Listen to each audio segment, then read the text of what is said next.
So today I'm going to do something for the first time I've never done before, so you'll get to learn with me a bit. I'm going to replace the radiator in this thing. So I do have the wrench for the viscous unit on the fan there. I've watched a couple of videos and read a few things online, which gave me a pretty good leg up, I hope. But you're going to learn with me, I guess.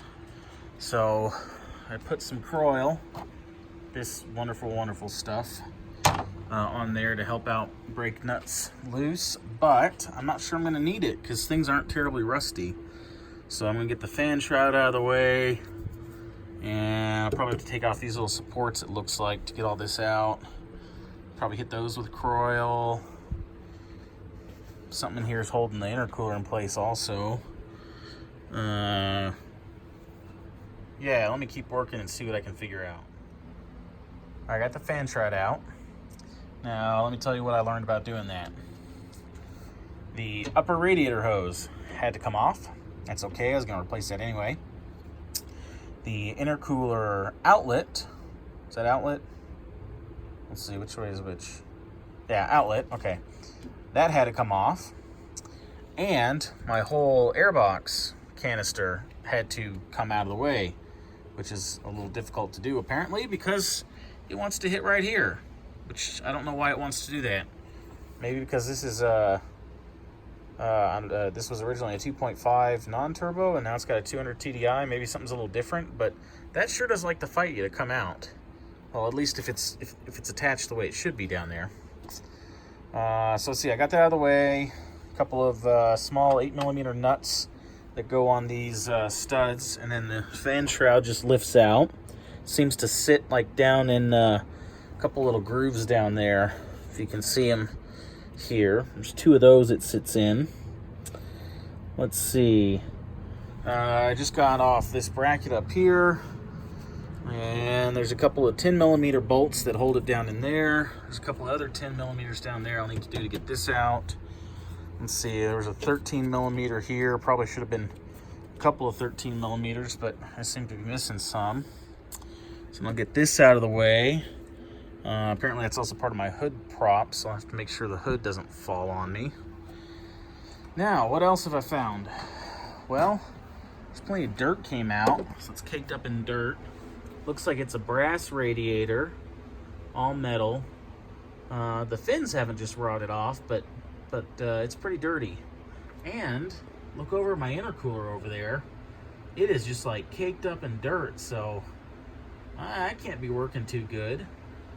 So I guess I'm gonna try to get the intercooler out too and get it cleaned up pretty good.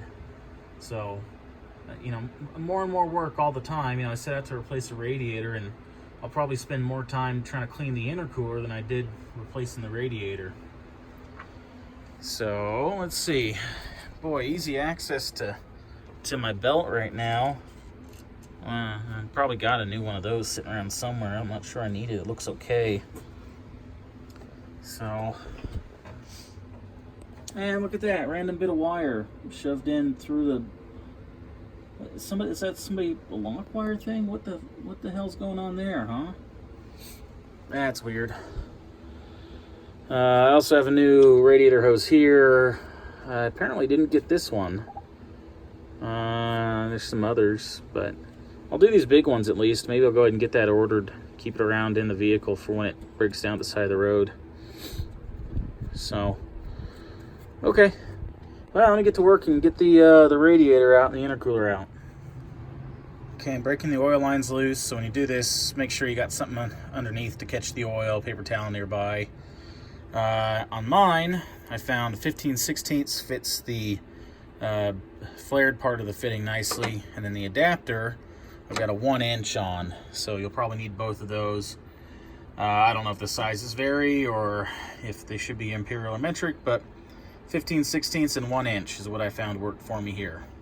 So I just pulled out the radiator, and you can see there's all the mud and everything that's stuck down there. And I've got the intercooler out.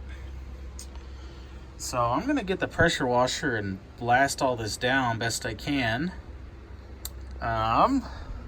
Now here's my intercooler. Now, first off, there's not just a big pool of oil coming out of it, so I'm not collecting a bunch of oil in it. But, God, look how plugged up that is. I mean, you know, how much cooling was really going on there? I mean, the airflow is severely diminished and just really mudded up. Doesn't look too bad from the front. But yeah, it's just all plugged up. So pressure wash through this. I'm going to scrub it out on the inside by flushing through with gasoline. And it's a good solvent. It'll clear out any engine oil or anything in there pretty quickly. So next step, pressure washer. Okay, here's something I learned. And actually, I kind of knew this. There's two different types of fitting for the oil cooler lines. I should have paid more attention when I was putting it in and realized the new fitting is not the right type. Because as you can see, I blew out a bunch of oil all over. So now I got to swap these fittings to put in the old ones and then clean up all this mess. So it's been a couple of days since I got the radiator in. I've been driving around and no other issues with overheating. Nothing's getting hot. Today I had interstate driving 75 miles an hour for a while and not even halfway on the gauge, still solidly in the white. So definitely better on cooling ability. So some final thoughts. Obviously pay attention to these oil lines down here and the fittings that go into the radiator. You know, I knew about that issue and I didn't pay close enough attention and it just made a mess. I replaced this radiator hose and that upper radiator hose with new, and I used Britpart because they were cheap. And, you know, as is normal, what you would expect, they're cheap and they're not perfect. I mean, they seem to fit all right. You know, fitment's okay. This end was a bear to get over because the hose was just too small compared to the thermostat housing. And then same thing down here, coming off the water pump, the hose was just too small compared to the water pump outlet. And I mean, you can make them fit, but you know, it takes a little bit of effort to get it to fit over. So really, I wish they were a little bit bigger there. Otherwise, that small end, that was okay. This end down at the radiator, that was fine. So, I mean, not too bad of a job overall. I definitely made more trouble for myself by the mess I made with the oil lines and having to clean that up.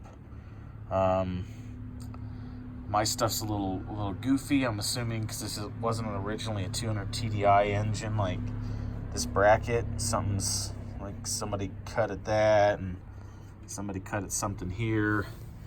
And you see it's got little slots, like, for those bolts. Like, you should be able to like slide them on and then slot them to get them to mount, but I can't do that because the bracket would have to go down, and it can't. So I just have to assume there's something a little different about my radiator mounts because this originally wasn't a 200Tdi vehicle.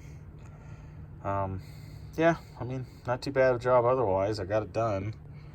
So anyways, I guess learn from my mistakes. Don't spill a bunch of oil. Check your fittings, and you know, consider not buying Britpart hoses. Maybe they fit a little bit better, but quality seems decent enough on these. But still, all right. Thanks for watching.